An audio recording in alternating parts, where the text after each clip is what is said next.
그날 한국의 한 장면이 세계를 놀라게 했습니다. 그들은 강력한 무기를 손에 쥐었지만 그것을 휘두르지 않는 힘을 보여주었습니다. 미국도 러시아도 누구도 따라할 수 없는 그 침착한 선택에 모두가 숨을 멈췄습니다. 전 세계가 두려워한 그 무기의 비밀에 관한 이야기 지금 시작합니다. 그 전에 잠깐 여러분의 구독과 좋아요는 영상 제작에 아주 큰 힘이 됩니다. 저는 리처드 앤더슨입니다. 미국 워싱턴에 위치한 국제전략분석센터에서 20년간 군사 위기 시뮬레이션을 담당해온 전략 분석가입니다. 전 세계 주요 분쟁 국가의 군사 데이터, 전술 패턴, 무기 성능 등을 바탕으로 전쟁 발생 가능성과 그 확산 범위를 예측하는 모델을 설계하고 있습니다. 수학과 물리, 인공지능 알고리즘이 저의 언어이며 감정이나 직관은 계산에 도움이 되지 않는다고 믿어왔습니다. 저에게 전쟁은 숫자의 게임이었고 모든 결과는 예측 가능한 변수들의 조합이라고 여겨왔습니다. 그런 제 분석 시스템에 처음으로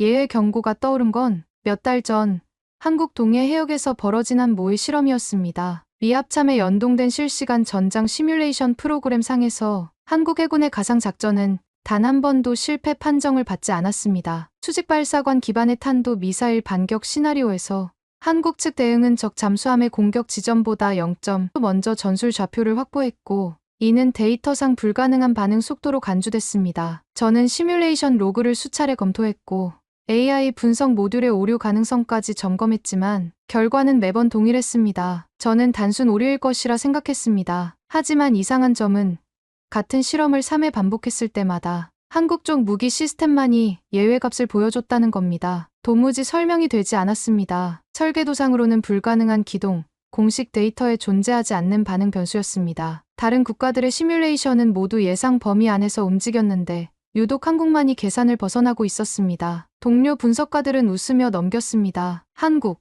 걱정 마. 거긴 기술은 있지만 전쟁은 못해. 그 한마디의 제 안에서 뭔가 미묘한 감정이 일었습니다. 비웃는 듯한 그 말.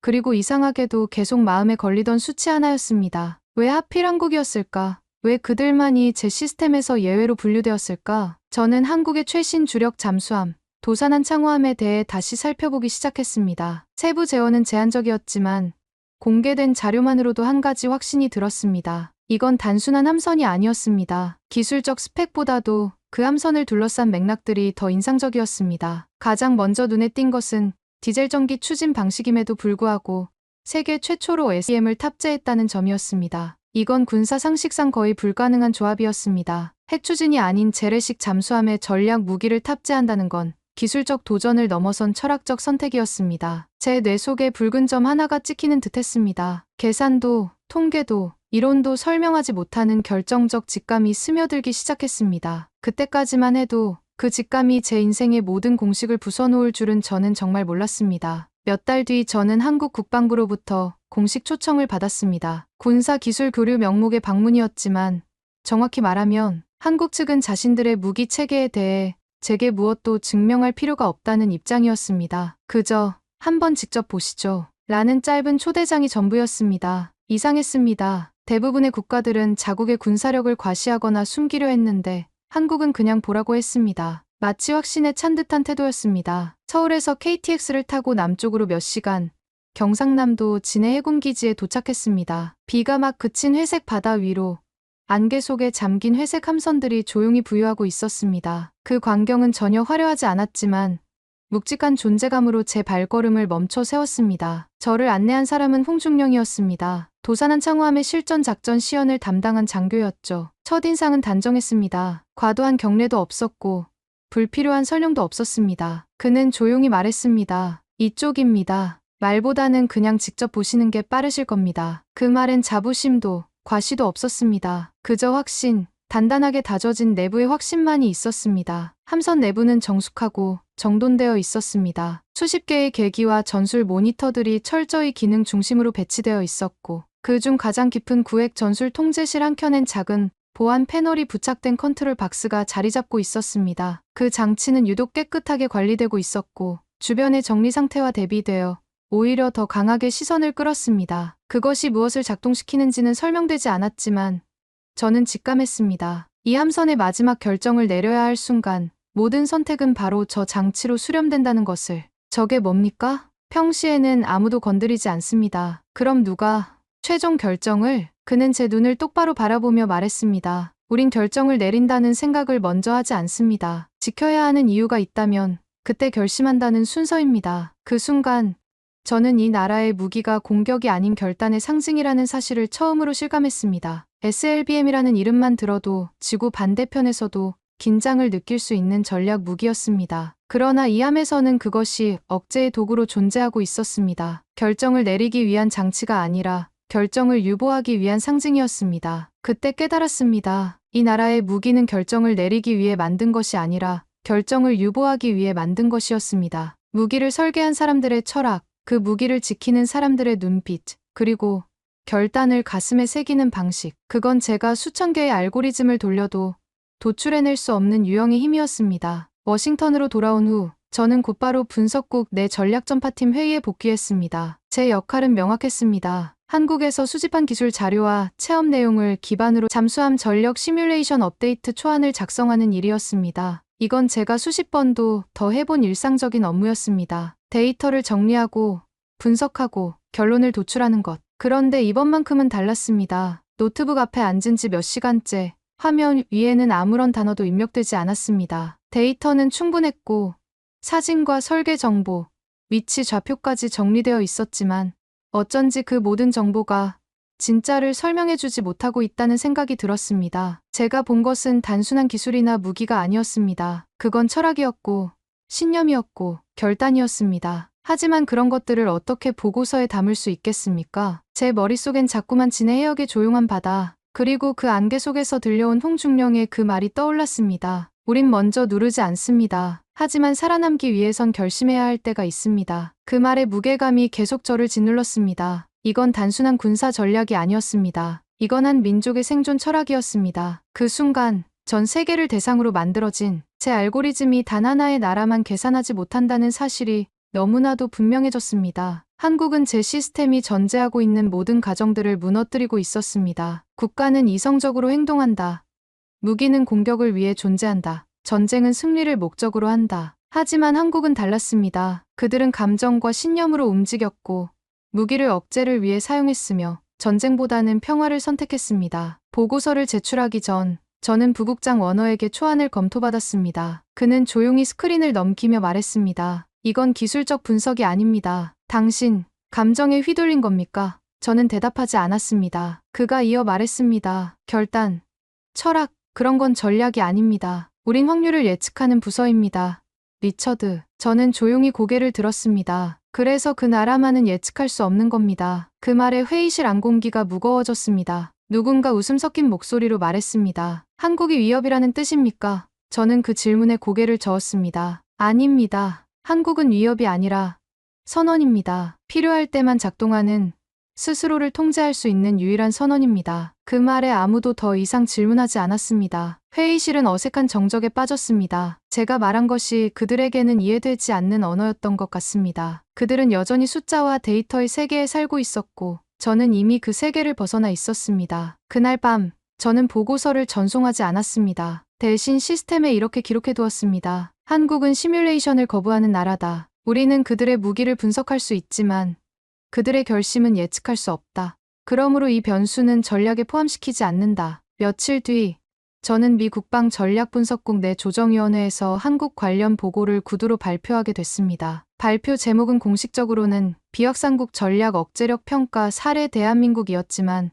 실제로는 제가 한국에서 보고 들은 것들, 그들의 무기보다도 더 무서운 결정의 구조를 설명하기 위한 자리였습니다. 하지만 저는 이미 예감하고 있었습니다. 그들이 제 말을 이해하지 못할 것이라는 것을 말입니다. 회의는 시작부터 무겁고도 날카로웠습니다. 제가 입을 열기도 전에 고참 분석관 브레넌이 먼저 말했습니다. 이건 상징을 전략으로 착각한 사례 아닙니까? 그의 목소리에는 이미 결론이 내려져 있었습니다. 한국은 감정적이고 비논리적인 나라라는 편견이 깔려 있었습니다. 저는 미소도 없이 고개를 들었습니다. 그 상징 하나가 제 시뮬레이션을 무너뜨렸습니다. 모두가 조용해졌습니다. 저는 이어서 말했습니다. 그들의 SLBM은 기술적으로 위협적이지 않을 수 있습니다. 하지만 그걸 먼저 쓰지 않겠다는 철학과 함께 갖고 있다는 것, 그게 진짜 억제력입니다. 국방부 파견 장교는 비웃듯 말했습니다. 철학으로 전쟁을 막을 수 있다면 우리도 설계도 대신 명언집을 만들었겠죠. 그 순간 제 안에서 오래 억눌러왔던 감정이 튀어나올 뻔했습니다. 하지만 저는 차분하게 다시 말했습니다. 그들은 설계도 없이도 억지력을 가졌습니다. 그리고 제가 본 건 기술이 아닌 책임감으로 무장한 무기였습니다. 그게 바로 우리가 이해하지 못하는 한국식 전략입니다. 회의실의 분위기는 점점 차가워졌습니다. 제가 말하는 모든 것이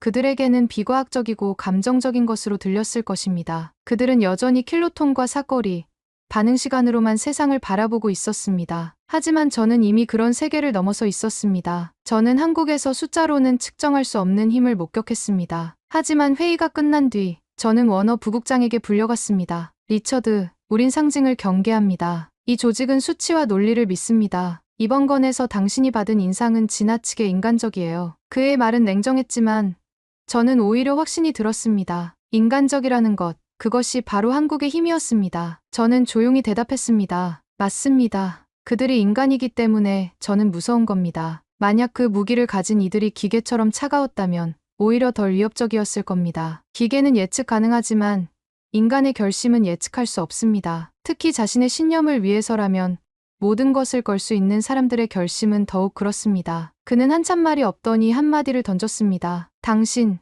한국에 감정이 생긴 건가? 저는 생각하지 않고 대답했습니다. 그건 감정이 아니라 존경입니다. 그 말을 하는 순간 저는 깨달았습니다. 제가 한국에서 느낀 것은 두려움도 경계심도 아니었습니다. 그것은 경외감이었고 존경이었습니다. 그 후로도 저는 몇 차례 내부 회의에 참여했습니다. 하지만 이상할 만큼 한국이 포함된 보고서에서 제 이름은 점점 사라지고 있었습니다. 처음에는 우연이라고 생각했습니다. 하지만 시간이 지날수록 의도적인 배제라는 것이 분명해졌습니다. 제가 한국에 대해 가진 관점이 조직의 방침과 맞지 않는다는 것을 그들도 알고 있었던 것 같습니다. 사무실에서도 동료들의 대화는 미묘하게 바뀌었습니다. 리처드는 요즘 좀 이상하지 않아? 분석가가 나라의 감정을 가지면 그건 전략이 아니라 신념이야. 저는 아무 말도 하지 않았습니다. 그들의 말이 틀렸다고 반박할 생각도 없었습니다. 오히려 그들이 맞다고 생각했습니다. 저는 이미 분석가가 아니라 목격자가 되어 있었습니다. 저는 이제 더 이상 설득하려 하지 않았습니다. 대신 조용히 제가 구축한 시뮬레이션 알고리즘의 예외값 항목에 하나의 이름만을 남겼습니다. 국가명 대한민국, 변수명, 결정적 전환 변수, 상태 예측 불가, 발동 조건 내부 철학에 기반한 자율적 결단, 대응 방법 없음. 그건 제가 처음으로 어느 나라에도 붙여본 적 없는 평가였습니다. 대부분의 국가는 경제력, 군사력, 정치 구조, 사이버 능력 등을 기반으로 충분히 수치화된 위협 평가가 가능했습니다. 러시아는 핵무기로, 중국은 경제력으로, 북한은 예측 불가능성으로 분류되었습니다. 하지만 그 모든 것들도 결국은 패턴이 있었습니다. 그러나 한국은 달랐습니다. 그들은 선택이 빠르고 감정이 깊으며 무엇보다 책임감이라는 변수로 움직였습니다. 도산한 창후함의 에세이 아니라 그걸 누르지 않는 철학이 진짜 무기였습니다. 그 철학을 무기로 여기는 사회, 그 사회를 묵묵히 지켜보는 군인들의 존재 자체가 예측 불가능한 요소였습니다. 그날 이후로 제 컴퓨터 속 보고서 마지막 장에는 한 줄이 항상 고정되어 있었습니다. 주의 나라는 데이터로 분석되지 않는다. 그들의 결단은 숫자가 아닌 의지로 작동한다. 그것은 경고이자 동시에 존경의 표현이었습니다. 시간이 흘렀습니다. 전략 보고서에서도 시뮬레이션 회의에서도 한국이라는 이름은 점점 언급되지 않게 되었습니다. 마치 존재하지 않는 나라처럼 취급되기 시작했습니다. 대신 동유럽 국경 분쟁, 인도태평양 함대 배치, 사이버 전력 강화 같은 보다 측정 가능하고 명확한 주제들만 남았습니다. 조직의 관심사는 항상 가시적이고 즉각적인 위협에 집중되었습니다. 누군가가 말했습니다. 한국은 핵도 없고 전면전에 나설 가능성도 낮습니다. 전략적으로 별 의미 없습니다. 저는 그 말을 들으며 조용히 미소 지었습니다. 그들이 아무 의미 없다고 판단한 그 순간 저는 더욱 확신할 수 있었습니다. 가장 무서운 나라는 계산식에 나오지 않는 나라라는 것을, 가장 강한 무기는 사용하지 않는 무기라는 것을 말입니다. 밤마다 혼자 남은 사무실에서 저는 아무에게도 보이지 않는 보고서를 하나씩 썼습니다. 공식 문서도 아니고 제출용도 아닌 그저 기억을 위한 기록이었습니다. 언젠가 누군가는 이것을 읽을 필요가 있을 것이라는 막연한 확신이 있었습니다. 역사는 반복되고 오만은 언제나 같은 실수를 만들어내니까요. 그들의 침묵 속에는 수많은 이야기가 담겨 있었습니다. 전쟁의 아픔, 분단의 고통, 그리고 다시는 그런 일이 일어나서는 안 된다는 간절한 바람이 말입니다. 그래서 그들은 무기를 만들었지만 사용하지 않기로 결심한 것입니다. 그것이 진정한 용기라는 것을 알고 있었기 때문입니다. 그날 이후 저는 바뀌었습니다. 누군가가 어떤 나라를 가볍게 평가하거나 작은 수치만으로 함부로 단정지을 때 저는 침묵 속에 단 하나의 이름만 떠올립니다. 대한민국. 그리고 마음속으로 다시 중얼거립니다. 그들은 결코 먼저 누르지 않는다. 하지만 그들이 결심하는 순간 세상은 모든 계산을 멈추게 될 것이다. 저는 그 기록들을 안전한 곳에 보관했습니다. 언젠가 필요한 사람이 나타날 것이라는 믿음으로 말입니다. 역사는 기록하는 자의 몫이고 진실은 기억하는 자의 책임이라고 생각했습니다. 그리고 저는 그 무게를 짊어지기로 결심했습니다. 며칠 전 우연히 문서 정리 중 오래된 한국 관련 기록을 다시 펼쳐보게 되었습니다. 그날의 침묵을 떠올리는 순간 저는 깨달았습니다. 그들의 무기는 속도도 사거리도 아니었습니다. 그건 결심의 우선순위였습니다. 대부분의 국가들이 무기의 성능이나 파괴력에 집중할 때 한국은 언제 사용할 것인가가 아니라 언제 사용하지 않을 것인가를 먼저 고민했습니다. 이것이 그들만의 독특한 전략 철학이었습니다. 우린 군사 전략을 숫자로 계산합니다. 발사 시간, 비행거리, 반응 속도, 명중률, 파괴력, 모든 것이 수치화되고 비교되고 평가됩니다. 하지만 한국은 그 무엇보다 손을 대지 않기 위한 철학을 먼저 세웁니다. 이는 서구의 군사 전략가들에게는 이해하기 어려운 접근 방식이었습니다. 무기는 사용하기 위해 만드는 것인데 왜 사용하지 않기 위한 철학을 먼저 세운단 말인가? 그건 분석으로 설명되지 않았습니다. 결단이 기술보다 앞설 수 있다는 발상, 누를 수 있는 스위치를 앞에 두고도 참을 수 있는 나라의 침착함은 제 모든 이론을 무력화시켰습니다. 홍중령이 제게 남긴 마지막 말이 다시 떠올랐습니다. 기계보다 빠른 건 사람입니다. 그리고 사람보다 빠른 건 스스로 책임질 수 있는 결심입니다. 그 말은 단순한 미사여구가 아니었습니다. 그들이 실제로 그렇게 움직이고 있었습니다. 실제의 설계,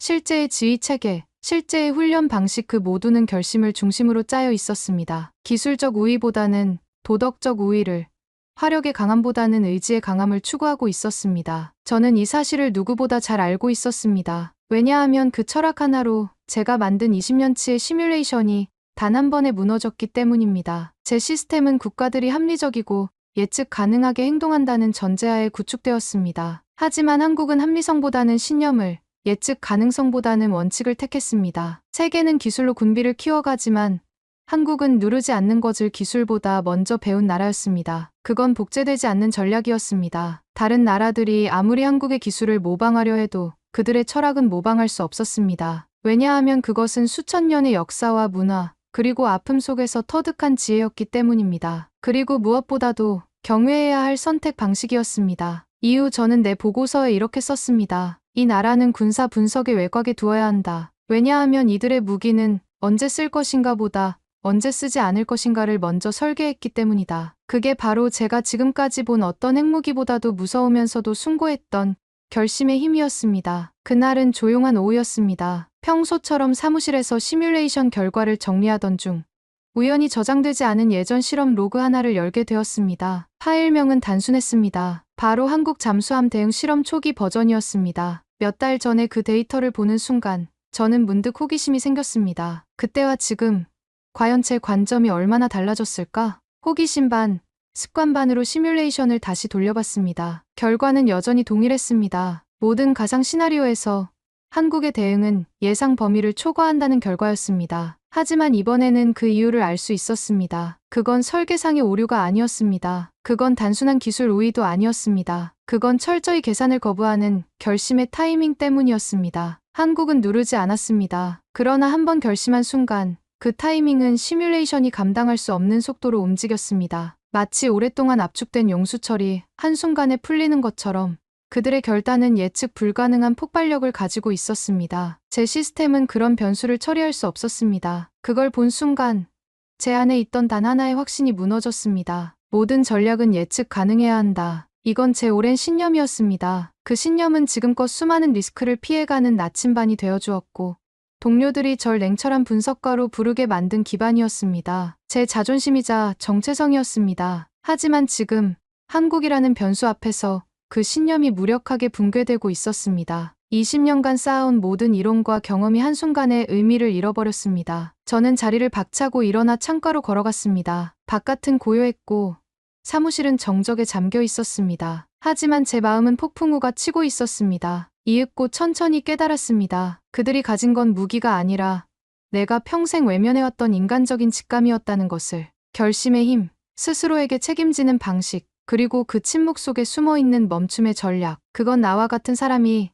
가장 두려워하는 방식이었습니다. 왜냐하면 그건 모든 시뮬레이션과 수치를 무력화시키는 신념의 무기였기 때문입니다. 저는 그동안 인간을 변수로 취급해왔습니다. 예측 가능한 패턴을 가진 데이터 포인트로 여겨왔습니다. 하지만 한국에서 만난 사람들은 달랐습니다. 그들은 데이터가 아니라 신념으로 움직였고 패턴이 아니라 원칙으로 행동했습니다. 그리고 그것이 어떤 첨단 무기보다도 강력한 힘을 발휘한다는 것을 보여주었습니다. 저는 제 자리로 돌아와 노트북을 덮었습니다. 그건 후회가 아니라 존경의 표시였습니다. 그들 앞에서 내가 가진 모든 공식을 스스로 내려놓는 것이었습니다. 겸손하게 인정하는 것이었습니다. 세상에는 계산할 수 없는 힘이 존재한다는 것을 말입니다. 그날 나는 무너졌지만 그 무너짐 안에서 비로소 진실을 보게 되었습니다. 진정한 힘은 기술이 아니라 철학에서 나온다는 것을, 진정한 무기는 파괴가 아니라 절제에서 탄생한다는 것을 말입니다. 이제는 익숙해진 전략보고 회의였습니다. 그날도 회의실엔 수십 개의 위성 사진,